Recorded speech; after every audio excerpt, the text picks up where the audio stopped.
It's just very much.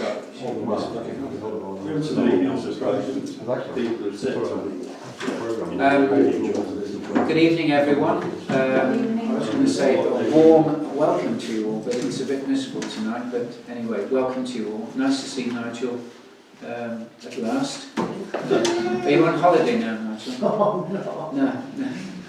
It's between flights. Yeah. Well, nice to see you. Thanks for coming. Can we open the public session of our meeting first then? And I think we've got Mark Gibson who wants to speak to us regarding planning application 0719 0020. So Mark, we generally allow sort of 3 to 5 minutes and then some questions, so the floor is yours. Thank you.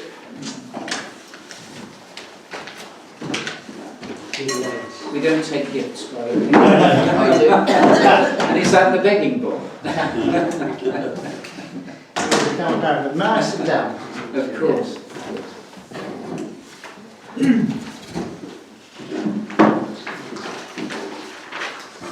Firstly, my apologies for getting you all in. I know this is meant to be your summer break from parish business. Oh, you're the reason. Yes, I do apologise. My name is Mark Gibson. I think it's now 10 years since I last addressed the parish council, and scarily it is more than 40 years since I was at school just down the road. So I'm glad we're sitting here and not in Lilywood down the road like last time. And believe you me, I didn't want to be here either. We have been forced to put in this planning application due to a threat from the district council to effectively evict us from our home. Firstly, I don't know if you've had time to look at the face of the planning application. This is not a planning application to build a new house with a swimming pool. It is not that at all. The wording on the face of the planning notice is a little bit misleading due to the way the council lists minor material application. The application seeks to simply amend the wording of an existing condition, retaining the agricultural tie, and I'll come to that a little bit in a moment, but extending it to cover rural workers as per policy D10. The tie will still have a requirement for the occupants to work in the local area. However, this will allow us to continue living in our home. This house was built 35 years ago by my parents, and for the record, there is no swimming pool. There never was, there never will be. It's quite a long story, so I'll try and shorten it as best I can. Back in the early 70s, my parents planted out cider apple orchards on land near the top end of Wick Lane. Then 35 years ago, 36 years ago, planning permission was granted for a new house to look after those orchards, and it was subject to an agricultural tie condition. That is, the person who lives in the house must be involved in agriculture in some way.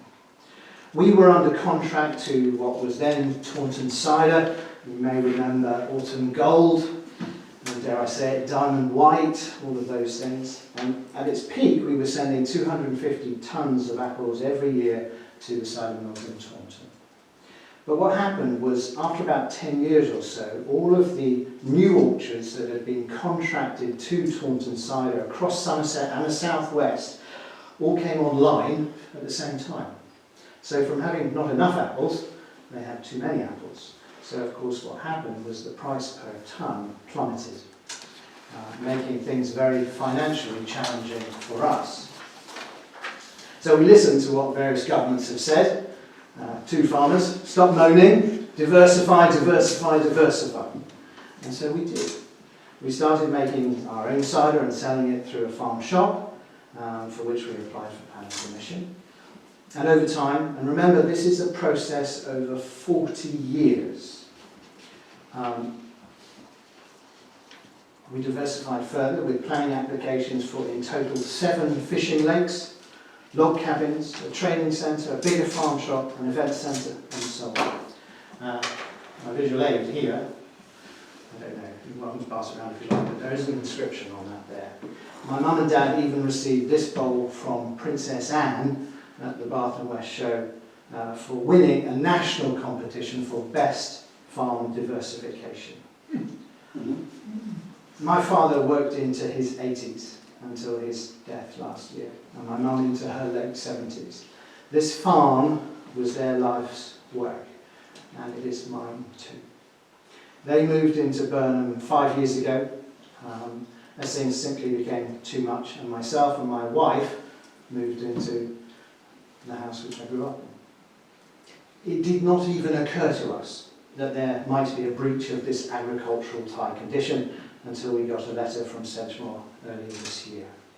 Essentially, over 40 years, the farm has diversified from an agricultural business into what I think is best termed as a rural business today. Doing all the right things, putting money into the local economy and employing local people. All of this, and I stress, was done with the planning consent of the District Council, every step of the way. I have 2 photos I'd like to show you, perhaps if you'd like to pass them down. That, I think, is mid-80s, mid to late 80s, something like that. That originally, and you can see, I don't know how well, pass it around if you like, shows you all the apple trees there. Take that as day one. Have a look at that picture now, 20, 25 years later. It's not the same thing anymore. Have a, if you want to compare and contrast as you go. My point, and I hope those photos illustrate it, that this land has changed beyond recognition from what it was originally. We find ourselves in accidental breach, we didn't do it on purpose, that requires the occupant of the house to be mainly or solely involved in agriculture. This farm has now evolved into a successful rural business. The District Council's own policy, D10, titled Rural Workers' Dwellings, has itself changed from one that originally only dealt with agriculture back in the day, 40 years ago, to one today, that a policy that also recognises the countryside and farming has changed, and now also recognises the need to support other rural businesses as well. That rural business, tourism and leisure are as important to the rural economy as traditional farming is today, and no more so than in this area. You look at Barrow and Bream, Unity Farm, Warren Farm, they're not farms anymore. That's changed. And so we're not trying to overturn this agricultural tie condition, it remains by this application. And as does the purpose that it seeks to achieve. We're simply asking for it to be varied, and it's 3 words, to recognise rural businesses as well.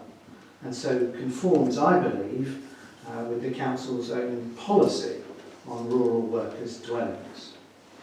I'm not someone, say, from London, trying to get my piece of the countryside and play the system. I firmly believe in a living, thriving countryside. My parents built this house when I was a small child, and I've helped in their life's work through all of the toil, the tears and the triumphs, and I want to continue it. So I'm asking you as the Parish Council to positively support this application. It's a very condition 2 as a sensible recognition of a successful farm diversification, as well as acknowledging changes in the wider rural economy, and that the variation fulfills the Council's policy whilst also preserving the original intent of that agricultural condition. We're not seeking to remove that. With me, behind me, is Andrew. He's my planning consultant. He is here and available to you if you have any questions of a kind of technical planning nature. And of course, I'll happily answer any questions you may have of me.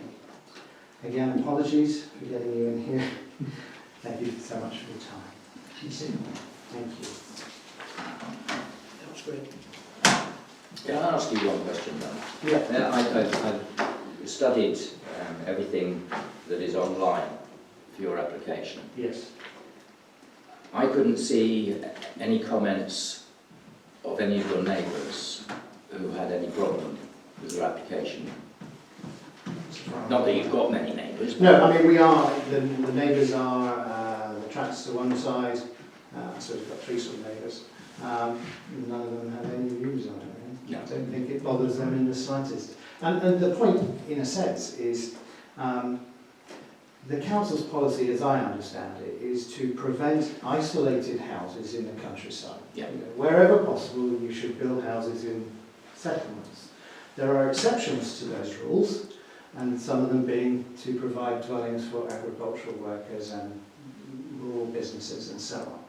If the policy is to prevent people building in the countryside, that horse bolted 35 years ago, 40 years ago. So that isn't going to change. So all I'm really saying is, can we try and reach a compromise with the words that come from the policy itself that recognises rural businesses as a change in addition to agriculture? Can we just recognise that? And what that we do at the farm, and you know, this is something that's clearly evolved over a long period of time, is a good thing. The things that we do are good, and what we are seeking to do with this small change isn't going to do any harm to anybody. And certainly not our neighbours. If they would, they'd be jumping up and down. Right. You said you received a letter from the authorities. Yes. Have you received any visits? There was, we put in the planning application, so there was a visit from Denise Todd, the planning officer, last week. And may we ask what her response was? We haven't got that far yet. Right, I okay. think she's waiting to see what you say. I think she will look at all the facts at that point. Right, thank you. Is that a fishing lake on the side there? Is that part of your neighbourhood as well? 7 in total. Mm. 1, 2, 3, 4, Oh, right. 5, 6, 7. Fishing lakes. With the exception of this lake, which was the very first lake we did, which my dad affectionately called our environment lake. So we don't put fish in there. It's primarily for, well, lots of ducks. We've taken 150 ducks from Secret World, rescue ducks, and 4 hens. We've got swans and all that. So that one we've kind of kept specifically as a wildlife one. The others were built specifically as fishing lakes. And you can see, I mean, the difference from what was and what is. Mark, can you identify your house then now in the bottom photograph? Where it is there? Ah, got it. Okay. Yeah. It's a bit darker, that Yeah. one. Okay. Taken from a different angle. Yes, I think it's kind of like that. Yes. You get the Okay. meaning. Thank And you. the point is really that what was there at the time that the condition was imposed, and what is there today, over the passage of nearly 4 decades, are different things. And we're just really asking for, you know, we were really shocked when we got this letter that was threatening enforcement action. When, you know, my wife burst into tears when we opened it, and we weren't entirely sure what it meant. Obviously, we've tried to work a way through that is, I hope, a sensible one reflecting those changes. John? Yeah, I mean, nothing to do with the application at all, really. First of all, I mean, presumably carp, is it all in your lakes or what? Anything? Carp, roach, bream chub, tench, Oh, no. golden rudd, and that, then the lakes themselves are being well used? not as much as they were. We're not doing it on the commercial basis that we were once. The reason for that is, obviously, as my dad and my mum got older, we had to work out what things worked best. So it's been a process. We still maintain them, we've still got large stocks in them, we've spent tens of thousands of pounds making sure that they all work properly and feeding the stock and things like that. Would we hope, of course, that this now established business would keep going? The options remain there. There are a stack of planning applications, as you'll see if you have there. You'll see there's 10 of them, 10, however many, it's on the letter there. This is a business that has changed over the years. Yeah, obviously. And I don't think that change has ended. I think things will change. If the lakes are no longer, you know, a core revenue stream, Mhm. what is the primary revenue stream? Well, we have the barn, which does events. Mhm. We have planning permission for log cabins. The difficulty with that is they're very expensive. Mhm. So that's certainly something I would want to be doing down the line.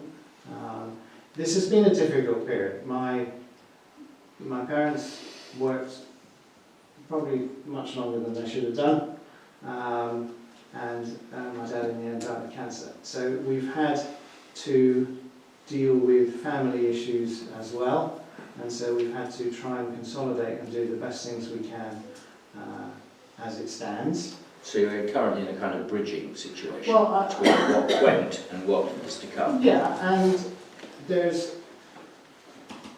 we know as a family since the first idea of planting those that what works in that decade might not work in the next one, and Sure. vice versa.